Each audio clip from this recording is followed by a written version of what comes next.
Halo teman-teman, sekarang kita akan bahas mengenai pertumbuhan dan perkembangan pada tumbuhan. Nah, pertumbuhan ini merupakan proses bertambahnya jumlah atau ukuran atau volume sel pada suatu makhluk hidup. Contohnya pada tanaman yang tadinya hanya 5 cm akan tumbuh menjadi 10 cm. Sedangkan perkembangan merupakan proses makhluk hidup menuju kedewasaan atau pematangan fungsi organ. Pada tumbuhan contohnya yaitu ketika tumbuhan menghasilkan buah. Nah, setelah tumbuhan sudah matang menghasilkan buah, itu tandanya sudah matang dan fungsi organ pada tumbuhan tersebut sudah matang. Contoh dari proses pertumbuhan dan perkembangan pada tumbuhan yaitu ada perkecambahan. Proses perkecambahan ini terjadi pada tanaman atau pohon. Tanaman dapat tumbuh dari biji terlebih dahulu. Nah, proses tersebut dinamakan perkecambahan. Perkecambahan ini merupakan berakhirnya masa dormansi biji. Nah, apa itu masa dormansi biji? Masa dormansi adalah masa inaktif dari biji itu sendiri. Jadi, pada saat biji ditanam sebelum kalian dikasih air, sudah keadaan inaktif atau dalam keadaan dorman. Pada biji tersebut akan melalui proses imbibisi, proses masuknya air ke dalam biji.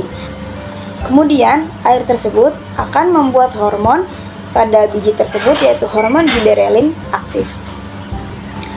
Hormon giberelin merupakan hormon yang berperan dalam proses perkecambahan. Jadi dengan adanya air yang masuk maka akan mengaktifkan hormon giberelin. Setelah hormon giberelin aktif akan menghasilkan enzim-enzim hidrolisis, enzim-enzim yang terdapat pada biji tersebut seperti protease, lipase, dan amilase.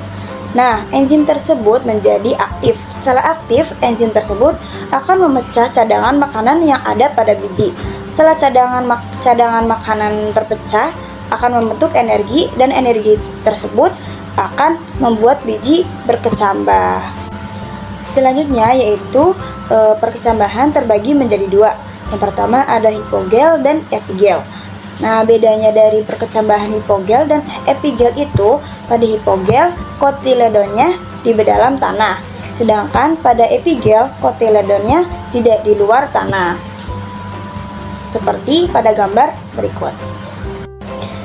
Kemudian yang terakhir yaitu ada faktor-faktor yang mempengaruhi pertumbuhan dan perkembangan. Ada dua faktor. Yang pertama ada faktor luar atau eksternal. Yang kedua yaitu ada faktor dalam atau internal. Nah, pada faktor luar contohnya pada makanan atau nutrisi, air, suhu, kelembapan, oksigen, dan cahaya. Sedangkan pada faktor dalam atau internal yaitu pada faktor terdapat dua. Yang pertama ada faktor intraseluler yaitu atau gen, dan faktor interseluler atau hormon.